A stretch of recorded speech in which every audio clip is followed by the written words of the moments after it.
Are you curious about the wines from Brazil? How do Brazilian wines differ from their South American neighbors like Argentina and Chile? And how can you get the most out of a visit to Brazil, especially if you're a wine lover? Well, you're going to get the answers and tips and stories for those questions tonight with our guest, whom I'll introduce momentarily. Now, if you're watching this video on the replay, please get into the comments and type the word replay. I want to hear from you. Where are you logging in from? What's in your glass? What's the weather like? And of course, if you're here with me on the live stream, I want to hear from you as well. I'm Natalie McLean, and I teach online popular food and wine pairing classes, and you've just joined one of the most passionate groups of wine lovers who gather every Wednesday at 7 p.m. Eastern to talk to the most interesting people in the world of wine. Now, just before I introduce our guest, I really do want to hear from you. Although this is based on a recording for my podcast, Unreserved Wine Talk, I will be here in the comments live in the live stream. So let me know, what questions do you have? What tips or stories are you enjoying? I really do want to hear from you. And let me also mention that two of you are going to win a copy of our guest's terrific book. All you have to do is email me at natalie@nataliemclean.com and let me know that you'd like to win a copy. I'll choose two of you randomly from those who get in touch. So, back to our guest. Tufi Meyer is a graduate of Brazil's most prestigious medical school, UFMG, with a PhD in surgery. He was then a professor at the University of Vale do Rio Verde for 40 years and has been a wine educator since the 1990s. He holds a WSET Level 5 honors diploma as well as a certified educator certificate on sherry and port, as well as he is a French wine scholar instructor. He lives and works in Brazil's southeast region, teaching at the Wine School Brazil, and has recently published The Wines of Brazil, part of the classic wine library of l'Académie du Vin, and he joins us now from his home in Brazil. Welcome, Tufi. We're so glad you could join us. Hi, Natalie. Hi, everybody. It's a very great satisfaction to be here. Excellent. Today. Well, we are so pleased. You've got a fascinating history, so we're going to dive right into it. Now, you have like an extensive, impressive background. I mean, you have a medical degree, and then you got a PhD in surgery. You had a long career as a university professor in a different field from wine. What led you to want to become a wine educator in the 1990s and then eventually a wine writer? Well, that's a good question, but I think that it is mainly because I love wine so much. Since even my childhood, I may say. Then okay. I could join teaching at university with learning and teaching about wine. It was just of natural for me. And was wine part of the table, on the family table when you were growing up? Were you allowed to have a little sip or whatever when you were a child? Yeah, but in this way, my father bought some sweet wine. He mixed just a little portion of wine with a large glass of water, put more sugar in this refreshment we could drink only in Sunday lunch. Okay, so in moderation for sure. Oh yeah. Yeah. Too much perhaps. No, sounds like a nice introduction. Now, you mentioned that you began studying wines even before college, and that your fondness for wine started with a pink, sweet-ish wine, sweet, I should say, made in São Paulo from Labrusca grapes. It was curiously labeled Astronauta, like an astronaut, I guess. Yeah. Where were you? Yeah. Where were you having this wine? Maybe you can tell us a little bit about whatever you remember from it.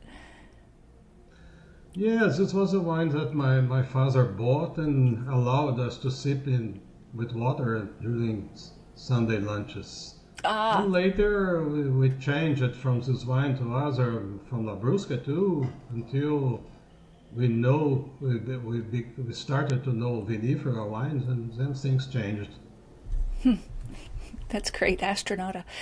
You mentioned that it's impossible to thank everyone deserving of gratitude for their participation in your book. Is there one person who stands out, who really helped you develop your understanding of Brazilian wine? Well, I think it would be unfair to mention just one person, but I should start with Jorge Tonieto from Rio Grande do Sul, who devised the multi-criteria climatic classification for viticulture, and he was so very important in geographical indications also here in Brazil. Teacher too, like me. He is a very important person, for wine in Brazil. So that's like But Brazil's I could appellation mention system? many others. Okay, sure. Is he very much part of forming Brazil's appellation system? Is that what you're referring to? Yeah, Yes. he Okay. and his team, they work at Embrapa Uva and Vinho. Embrapa is a very important government agency in Brazil developing agriculture. They Okay. have a wine division, and he works there with Okay. a large team developing geographical indications. Huh, great. And so, from your extensive travels throughout Brazil for this book, did you encounter any particular local traditions or dishes or pairings that, are so unique or are unique to Brazilian wine? Like, is there a pairing that stands out for you, like a particular dish? Well, many in fact, but I would like to mention our feijoada, which is a heavy pork and black beans dish, Oh, quite a lot of fat. uh-huh. It goes so well with our red sparkling wines made in the south, for example, by Valmarino. This is a very good pairing, in my opinion. And why does it There are work? others Why does it? because despite the fat in feijoada, this wine has a very high acidity that cuts the fat, as Yep. they say. Yes. Yeah. Works splendidly. Sparkling red wines, I didn't realize that was a big thing in Brazil. I don't know. I have to confess, I didn't know a lot about Brazil wines until I started getting into your book. So this is all new to me. But how important are sparkling wines in Brazil? They are all important for us. They are the most successful type of wines in Brazil. Oh. The reds are exceptions. Most are white and Okay. pink, of course, but they are highly successful. And why are the sparkling wines the most successful wines? What is it about the wines or Brazil or the terroir that really makes them excel? I would have just assumed red still wines would have been your flagship wines, but why are sparkling wines more important? Well, we have all sorts of sparkling wines, from traditional method make like champagne to sweet made from Muscat in zesty fashion, Okay. passing through tank method sparklers, but all of them have a very important character. It's fruit ripeness. Fruit is forward in Brazilian wines. Maybe elegant sometimes, or very well declared at other times, but it's easy to perceive and it's easy to like it, Yeah, I'll together bet. with the fresh character of our sparklers. Oh, I'd love to taste one. We just don't get them here in Canada, but this is going to open people's minds to traveling, to taste them there, and to reading your book. So hopefully, maybe someday we'll get them in the market here. Yeah. What's the biggest I myth? hope so too. Yes. What is the biggest myth or misconception about Brazilian wine that you'd like to say just not true? Well, I think that by far the greatest misconception, including here in Brazil, is that our wines are not good or are not well made or cannot equal other wines from other traditional countries. They can't. Most emphatically, we have a very, very large amount of good quality wines, high quality too. Wow. Drink Brazilian wine more. Yes, absolutely. And maybe paint us a picture. How much wine on average? I know it'll vary year to year, but how much wine does Brazil make each year, say, and then maybe compared to, say, Argentina or Chile? Well, we make much less. Chile makes about 10, 11 million hectoliters of wine every year. Chile is the fifth largest producer of wine in the world. Huh. Not us. We make about 3.5 million hectoliters per year, which is way less than Chile and Argentina. Right. Okay. And where, maybe paint us a mental map for those who aren't as familiar with South America. Where would we find Brazil on a map versus Chile and Argentina?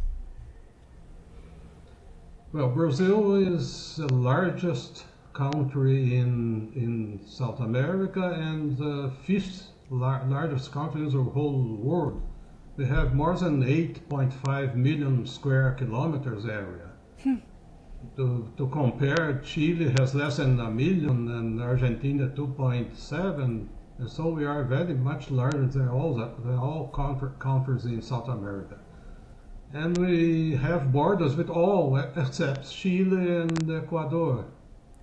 If you take the map of South America, it's much more like an inverted triangle.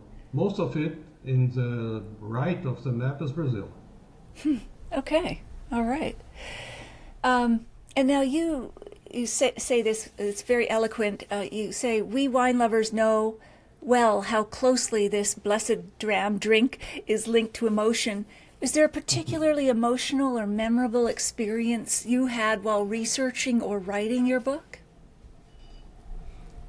Well, I have a lot of them, but something I don't forget is when I went to a small winery in the center of Rio Grande do Sul, not a traditional winemaking region. This winery is called Velho Amâncio. You see, I arrived there at a Sunday night, late in that Sunday night, and they received me so well, so gentlemanly, that we talked around about their wines till late in the night. I cannot forget this, how well they did receive me. Oh, wow. Must have been a memorable evening. Were you like out on a deck or in their living room, or where were you talking well into the night? Well, inside their wineries, they have a very good tasting room with a very large table made from one single trunk of a Brazilian tree, and decorated tiles and they are so agreeable persons. The father Rubens and Aline Fogaça, the enologists.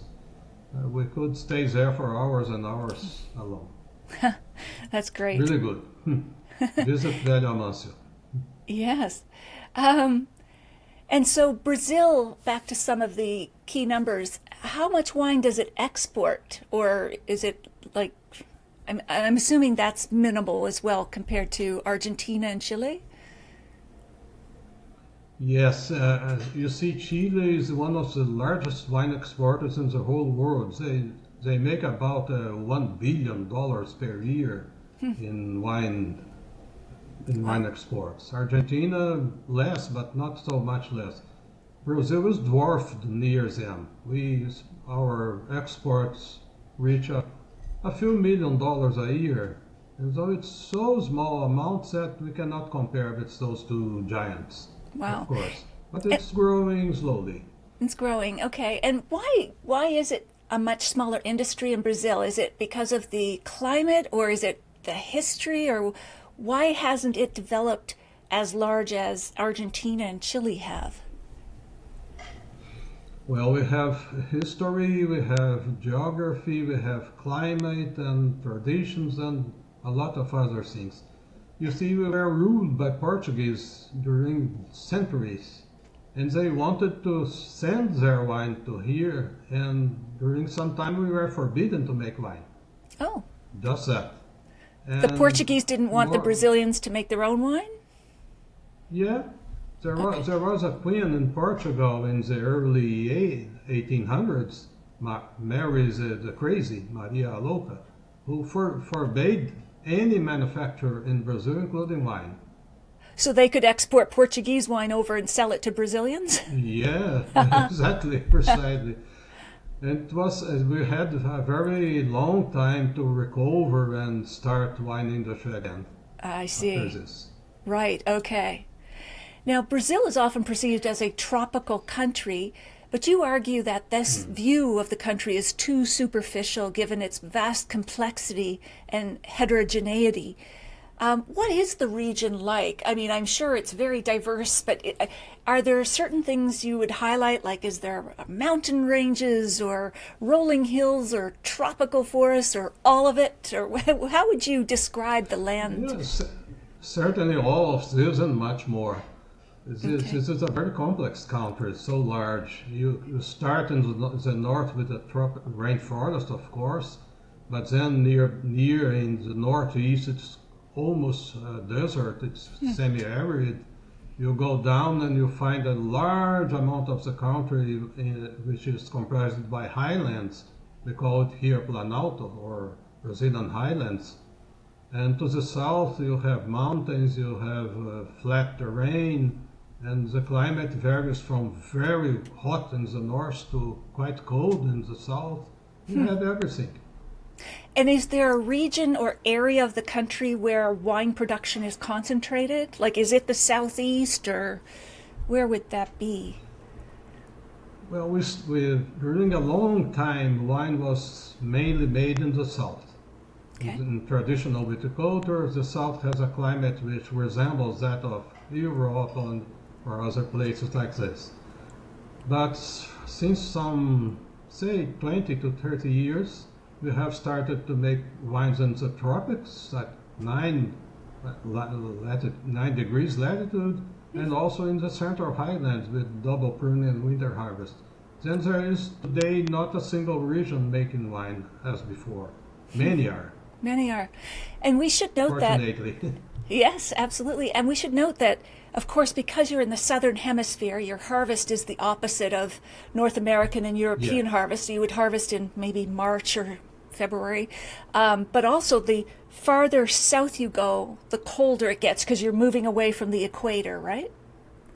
Yes, Yes. precisely. Okay, so southeast, so that's why you're equating the southeast with climates that are similar to Europe, because they would be cooler the more south you go. Yeah. But we're going to get into some of those tropical vineyards in a moment.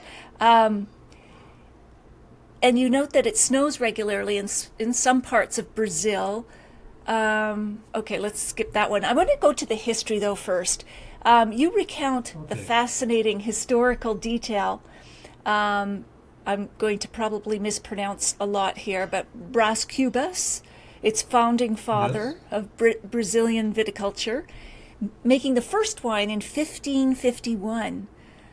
Is there much historical evidence that still exists today that relates back to what he was doing? Yes, not much, but enough. We have documents, very old documents from such times, preserved at a convent in Santos, which is our main harbor city. Okay. And they attest to the truths of wine being produced in São Paulo at such times. Right. Okay. It's a fascinating subject. It would be very good to have someone making MSc or PhD study of such documents. Yeah, someone needs to sort them all out. Maybe you. Your next book. Not anymore. Okay. We won't push you too hard. You've just come out with this book. Thank you. So you mentioned the role of colonels in Brazilian history, referring to wealthy landowners. How has the legacy of land ownership and agricultural practices, especially the coffee industry, shaped modern viticulture? So I want to tie in the two things, because you say Brazil is the world's largest producer of coffee. Is there crossover at all between coffee cultivation practices and viticultural techniques? Any influences, or the way the land was farmed at all? Does one influence the other? Well, we must come back a bit into the 19th century. Okay. It was when the Italian immigrants arrived to our south, And they were given pieces of land that's what is today Serra Gaúcha, our main wine producing region. And there were no colonels at all there. Everybody was the owner of its own small piece of land, and they developed family agriculture, wine included. And there is no coffee there up until today. The climate does not allow. The relations between coffee and wine have started very much more recently when double pruning and winter harvest developed here in a coffee region. And today the vines are planted in the same places where coffee does well. In slopes with little risk of frosts, better drained terrain, and many times together. Oh, wow. Side by side, grapes and coffee groves. Oh, that's fascinating. Do they do the grapes? I mean, we hear about grapes in Australia. There's minty eucalyptus trees growing close by. Sometimes the wine will have a minty flavor. Do the grapes or wines in Brazil get a coffee taste? Well, I have tasted, and not only me. Many people have tasted our Sauvignon Blancs made by double pruning and winter harvest. Many of them have a taste or a smell of green coffee beans. Ah, This okay. could be related perhaps to the neighborhood of those cultures, but I cannot affirm it. It should be researched. Sure. Investigated. It's another book that needs to be another PhD thesis. Yeah. We're stocking them up here. And do the grapes and coffee beans kind of react the same way, that the higher up you plant, the higher altitude, the colder it is, but the more acidity is retained in both the grapes and the coffee beans, and therefore the wine and the finished coffee?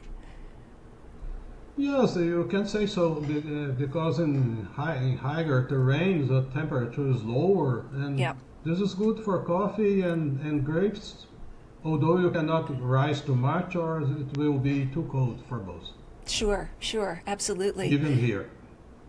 Yes, we should get to that technique that you keep referring to, because it's fascinating. So you tell in your book that Brazil is unique in the world for having 3 distinct types of viticulture. So the traditional way of growing and harvesting grapes, tropical, as well as something called DPWH, and you've said it, double pruning winter harvesting. And so for our listeners, can you briefly explain the differences? Let's dive into double pruning winter harvesting. What does that mean? It means this. If you plant vines here in places where it is too humid and too warm at harvest time, you won't get good quality grapes. Okay. But if this place has a winter which is not too cold, which has sunny days and fresh nights, cool nights, if you succeed in having the harvest during such a time, you have good grapes. That's precisely what double pruning makes. You prune in January, you start a new growth cycle, and the wines will be ripened during our winter, which is exactly as I said. So the winter harvesting. Dry time, sunny days, cool nights. Okay. This is very successful here. So are they getting 2 harvests? I'm probably messing this up, but are they getting 2 crops a year in these tropical regions? See, with double pruning and winter harvest, the normal harvest is cancelled. The growers just do not harvest. They throw away the grapes. So there is only one harvest. But in tropical viticulture in the northeast, you have, in fact, more than 2 harvests a year. This seems strange, but it's possible. See, in such regions, the vine grows without stopping if you don't stop it. Right. And you stop it by cutting their water supply. Okay. You can start a new cycle anytime just by irrigating. And the cycle is shorter than 6 months. So if you take an average of say 10 years, 15 years and see how many harvests you had, you may have 2.3, 2.5 harvests per year, average of course. Wow. Wow. And so the grapes are growing in this lush environment, growing more quickly than they would anywhere else in the world. And so you can harvest twice, maybe even 3 times a year. Do the grapes? Yeah, but it's important to say that the environment is not lush at all. Oh. It's semi-arid. Oh, It's okay. irrigation and it's a dry climate that allows this. I see. Okay. So Yeah, if it's you're interesting. harvesting grapes after 6 months, have they developed, the phenolics, the flavors and the complexity in the grapes? Like they're growing very quickly. So are they still producing complex wines? Yeah, the growth cycle of the vine allows it perfectly. Of course, the wines in the northeast of tropical viticulture, they have a lower acidity than in cooler regions. But Okay. to compensate that, the fruit is very ripe, the wines are lush. The wines are lush for sure, Yeah. and they are very agreeable. Well, I suppose if you've got a country where it never gets cold enough for the vines to have to go to sleep or to winter, they just keep producing and you would get those double Yeah. harvests. Yeah. Yeah, but we have true dormancy only in the south, in the deep south. There, the vine enters dormancy. Huh. Okay. Otherwise, no. That is fascinating. So there's that type, the double pruning, winter harvesting, DPWH. What is tropical viticulture? How does it differ from, say, traditional viticulture or what we just talked about? What's special about tropical viticulture? Well, first of all, of course, it's a viticulture that happens in tropical places, say at 9 degrees south. It's very near the equator. Okay. In such regions, it's very warm, and you have to adapt the vine to the grapes to such environment. But it's precisely there that you can control the number of harvests you have, the number of cycles you have by water, just by the water The supply. water. If you cut, no growth. If you give, you have it. Right. Huh. Fascinating. Yeah, we've already mentioned the green coffee beans. You also note that these double pruning winter harvest Syrah wines tasted more like those from the northern Rhone in France than from, say, Australia and their Yes. Shiraz. Why would that Yes. be? I think it's mainly because in winter harvest we are getting grapes in a cooler environment than the Australian do. Okay. Think about, for instance, McLaren Vale or Barossa. It's quite warm there when harvest happens. Here in our winter, Syrah does very well. It's the best adapted variety so far. And the wines resemble those of Northern Rhone by having savoriness, by having pepper, black pepper, and bacon, smoke, and they are quite complex here. And a fresh acidity. Yeah. That's They're quite good. That's fascinating. You also discuss the challenge of fungal diseases, fungus, because Brazil has or some parts of Brazil have a humid climate. Are there any innovative or sustainable practices that have been adopted to address those issues? Well, no, in fact, no. There are no innovation in this terrain here, but many people are trying to have at least a lutte raisonnée approach. Biodynamics or organics are very hard to implant here. Okay. But except in the northeast where it's quite dry, but there fungi are not a big problem. Otherwise, you have to spray. There is no other way to keep the vines healthy. Okay, yeah, because you discussed the challenge of one year there was such excessive rainfall during the flowering of the vines, it lowered yields to less than 41% in 2023. That's got to be a huge challenge. You also note one winery, Casa Veron's Purple Cow, as a real oddity. It's a single barrel of wine that's constantly added to and not sold, but rather reserved for visitors. What's that? Did you taste from that barrel? I did. I was so very well received by Márcio Veron as the owner. And he has his single barrel of, which he calls Purple Cow. I don't know exactly why. But he keeps filling it and removing some wine to offer to his visitors, just for visitors. It sells nothing of it. Huh. When I was there, I tasted the wine, but if you go there now, the wine will be different because you add every time. Yeah. When I was there, it was very interesting. It was like it reminded me of a Banyuls or a wine, a sweet the wine sweet from France. red dessert wine. In the nose, but in the mouth, the wine was completely dry, bone dry. Wow.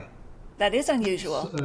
Very unusual, considering that there is white wine, pink wine, and red wine mixed there.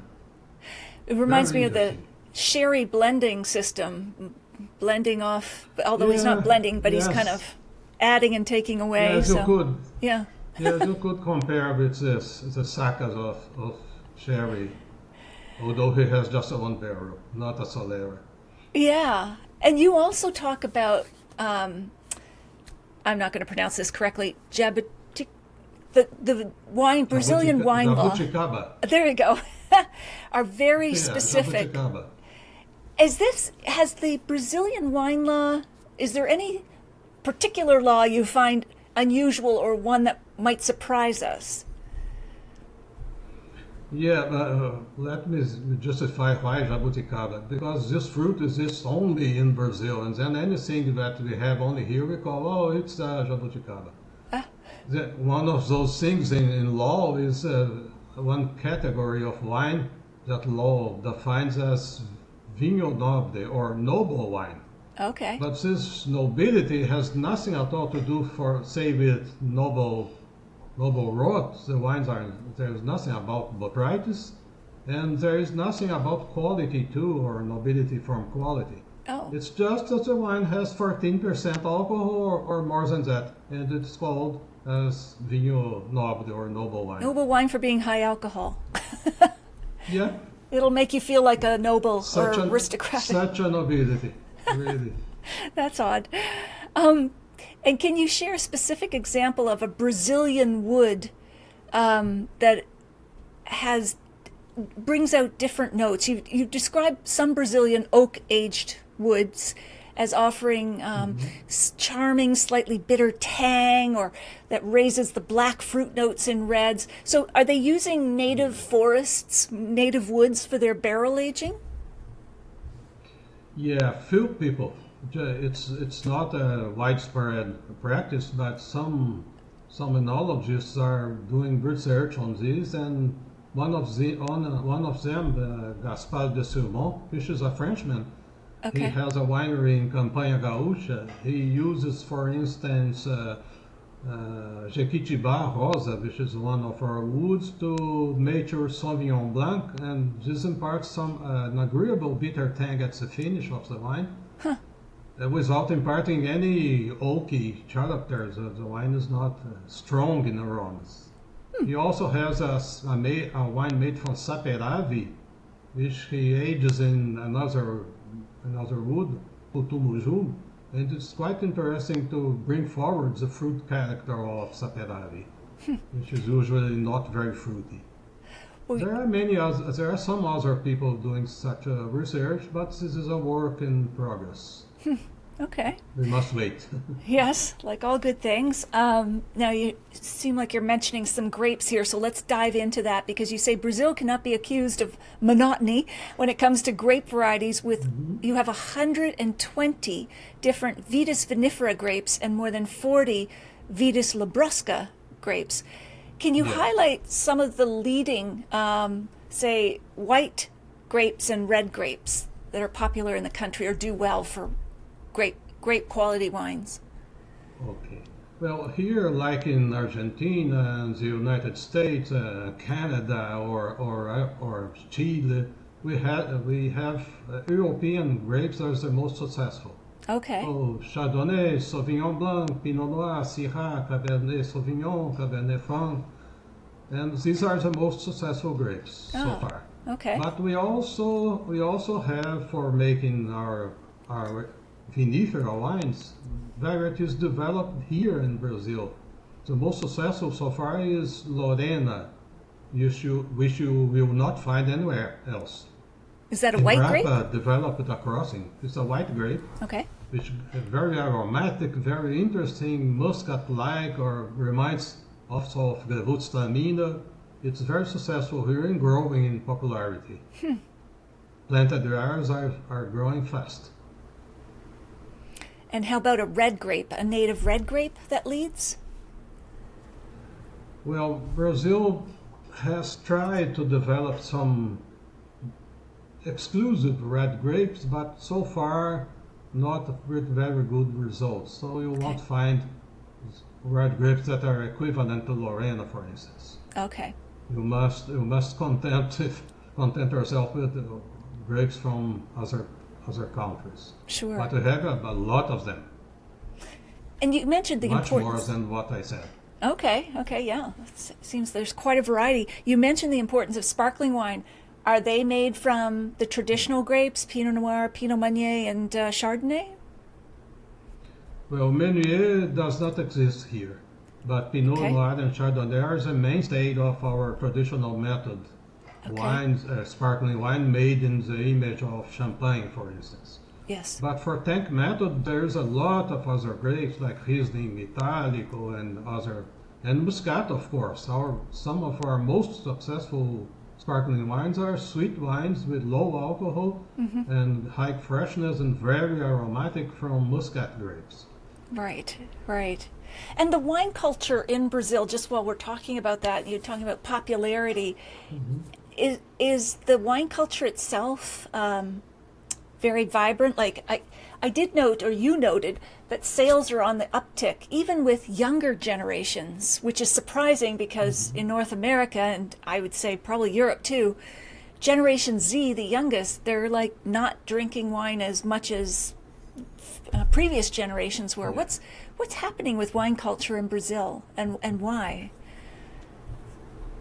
Well, here I would say that the wine consumption is growing, although a little slowly. We would like to be faster.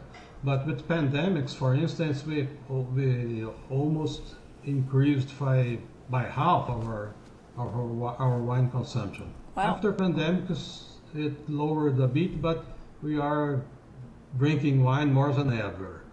I presume this is because wine is fashionable, wine is very good to use with food, and people are curious about wine education is progressing. All this may explain this situation. And our national wine industry is growing too. Yeah. And was the traditional drink of Brazil, was it like pisco or something? Like what did, before wine caught on, was there other spirits or drinks that were more popular? Yeah, we have a large consumption of a spirit named cachaça, which is made from cane sugar. Okay. And people drink very much beer here too. Ah. A lot of beer. Lots of beer. Okay. All right. Yeah. Well, bring on the wine. So back to the wines. You mentioned house wines, vino de mesa, as often having peculiar foxy aromas. I hear that term a lot. foxy. Maybe you can tell us what it means to you, because I love to get people's definitions of what does that smell like. Fox, like a real fox, or are you referring to something different? Yes, this is a term for, say, for wine geeks. You can find it for in wine books. Foxy is an aroma or a smell. But first, I've never smelled a real fox. Let me be clear about this. But this smell is caused by a substance named methylantranilate. And it reminds, say, fur or wet fur. And it's typical of Labrusca grapes, like Concord, for instance, which exists in the United States, or our Isabel or Isabella. The wines made from such grapes have this foxy character. So like but a you wet won't find it in vinifera wines. Huh. Okay. No. Wet floor, like wet indoor floor, like you've just washed the floor. Oh, excuse me. I mentioned my pronunciation is not good. It's far, F-U-R. Oh, wet fur, sorry, yes. That's good. Yeah. As I said before we started this, your English is excellent, far better than my Portuguese or Brazilian. So thank you. Wet fur, so wet fur, yes, foxy, that makes sense. Yes. Even though both of us have never smelled a fox and probably never will, but the wet fur, okay. Perhaps. Now you say Brazil does not produce raisins. Does this mean that, were you referring to the fact, does Brazil make dessert wines or sweet wines? Yes, we do, but not many. Okay. But on the other hand, we make a lot of sweet sparkling wine from Muscat, as I said before. Okay. But other dessert wines are rare here. From raisins, almost none, because we really don't produce raisins here, and I'm curious to know why, because we have places in the country where the climate is arid enough, dry enough to make raisin production possible, but we don't have it. Okay. And you also mentioned that some wine names in Brazil are linked to literary works or local expressions. Can you share a couple of examples with us? Interesting. Well, there is a very well-known Brazilian composer named Milton Nascimento. One of his most well-known songs is named Maria Maria.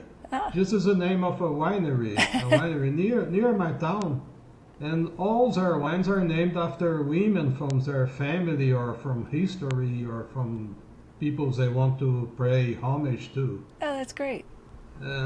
It's interesting too. There is Leo Cades is a bookshopper in the south. He also has a winery, and he names his wines after literary characters like Alice in Wonderland or Girl with a pearl earring and so on.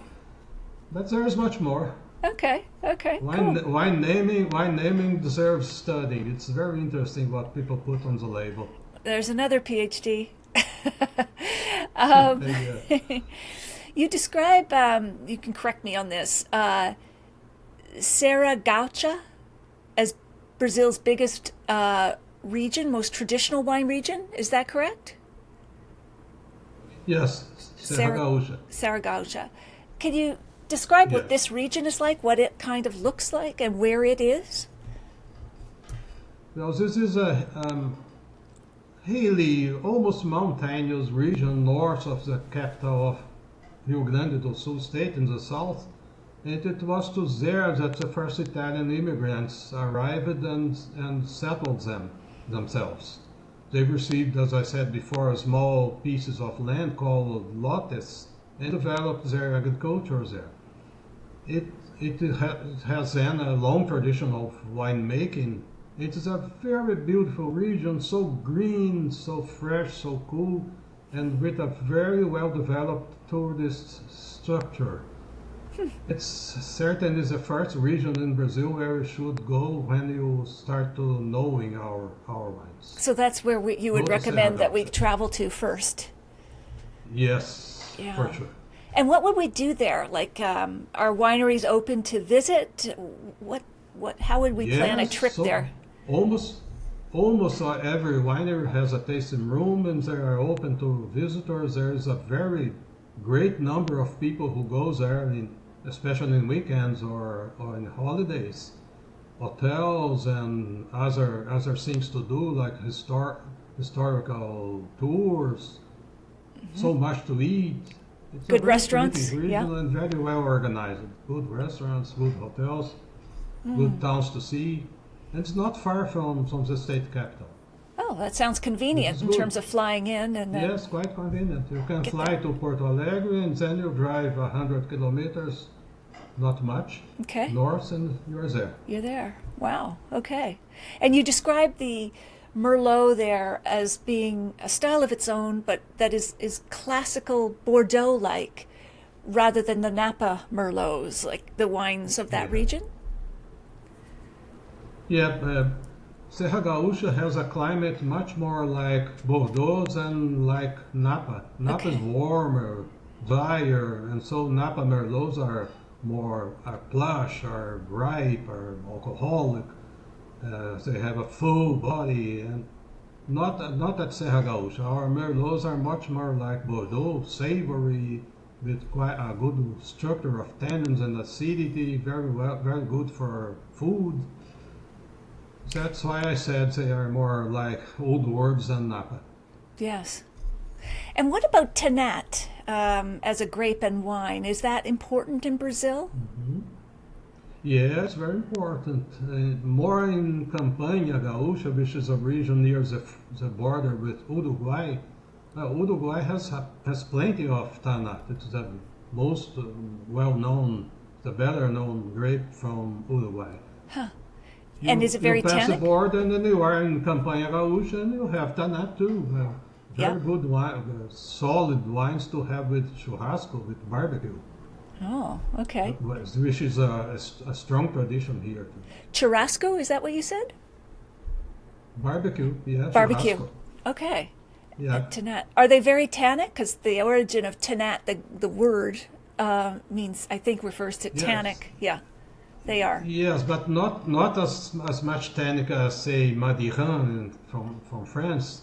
The tannins are a bit softer, but they are very clear, and the wine needs some time to soften this structure. Right. But So it would age well. with barbecue, it will go very well. The meat has so much protein. Yes. It needs tannin. Yeah, absolutely. And you described São Paulo as a cosmopolitan city, a melting pot of different cultures and influences. So this would also be a great city to visit as well? For sure, São Paulo is our largest city, and it has everything there. From all parts of the world came people to São Paulo. You can eat food from anywhere there, and there is a lot of good restaurants with very complete wine charts, Brazilian or worldly. There's no lack of things to do in São Paulo. And how far is A real São melting Paulo? pot.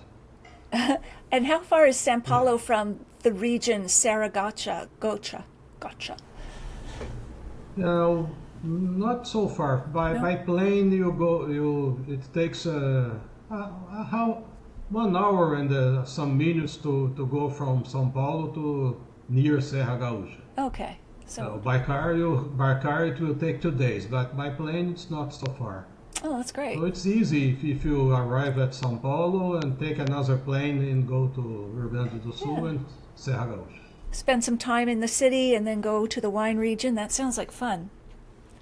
Yeah, and São Paulo is not far from Rio too, which is a famous city. Oh, tango. Rio. I know tango. Rio. Tango's Rio. big? No, Rio de Janeiro is the city. It's Oh, not okay. far from São Paulo. Okay. Well, tango, Argentina has much tango. We have more samba here. Oh, Our- samba, different our kind of national dancing. dance. Okay, Yeah. I'm mixing up my dances, but yeah, I remember tango from Argentina. Yes.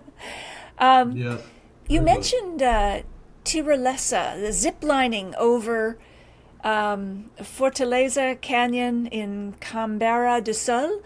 Beyond the thrill of doing this, how does this does the breathtaking landscape of these regions, what would you see as you did a zip line over that region? What would it look like below you?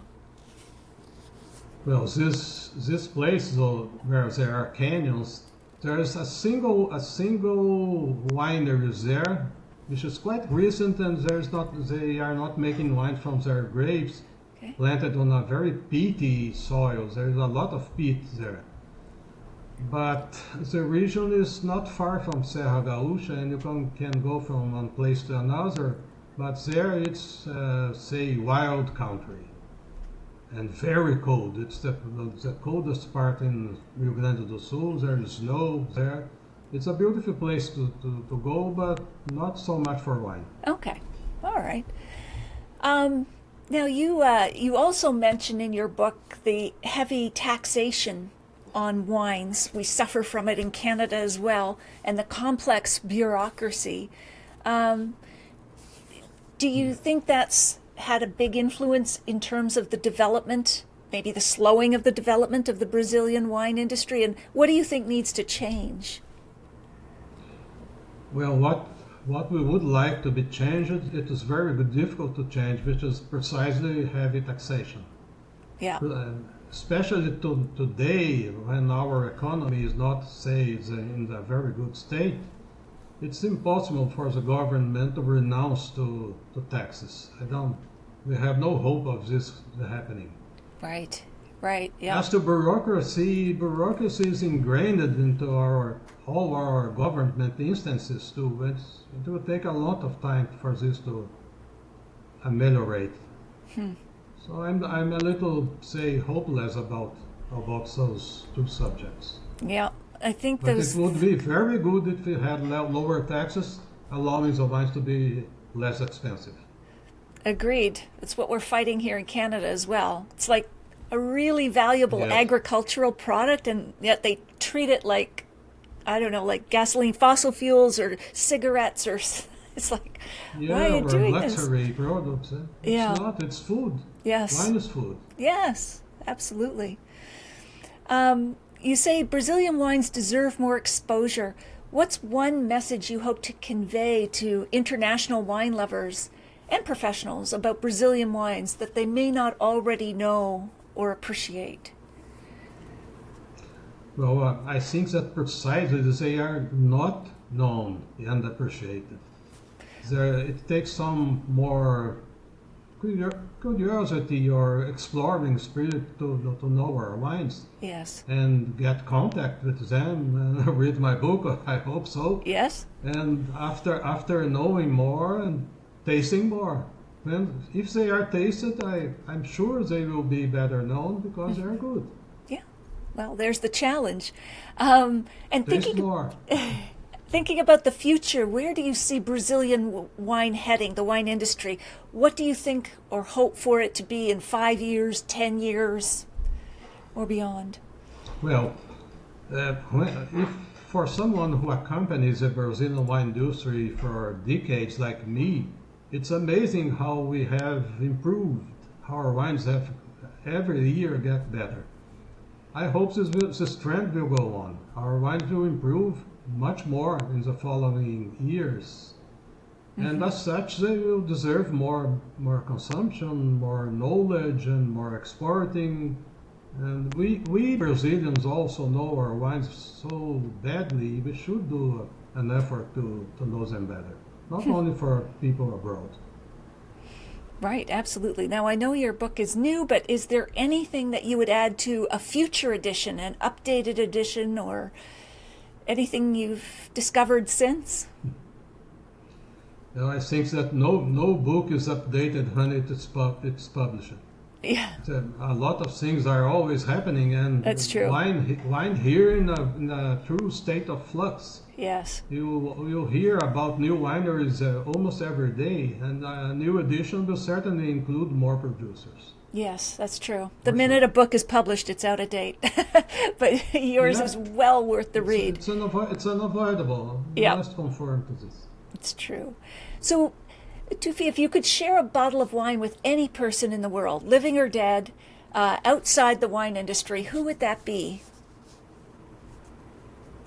Well, hard to say, but well, perhaps if if we include dead people, perhaps the composer Gustav Mahler, Ah, okay. and I would take him perhaps to say Hotel Zahed in Vienna, and we would order. Do I have some limitations to order wine No, or the bill's on me, I can so order you anything? order whatever you want for I Mahler. would, we together would sip very slowly a bottle of a very old Tokai Essentia Ah, with no food at all.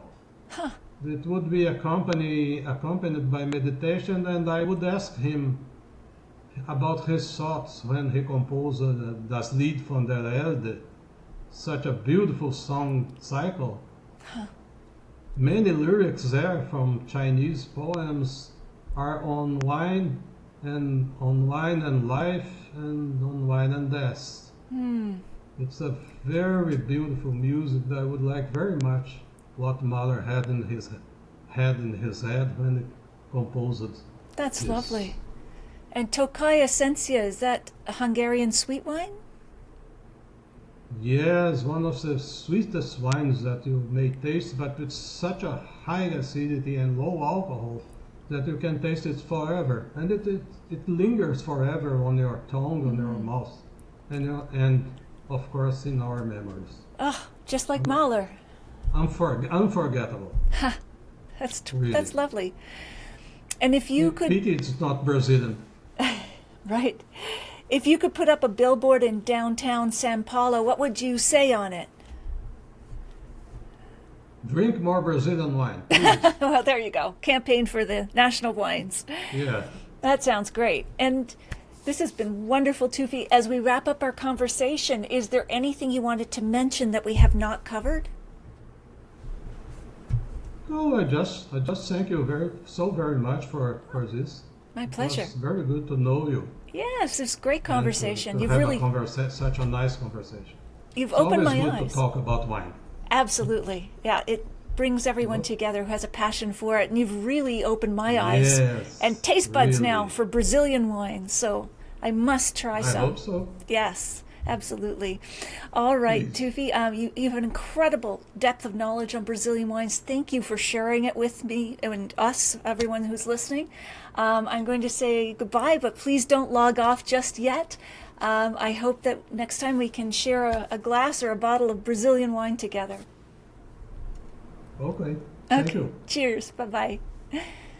Cheers. That was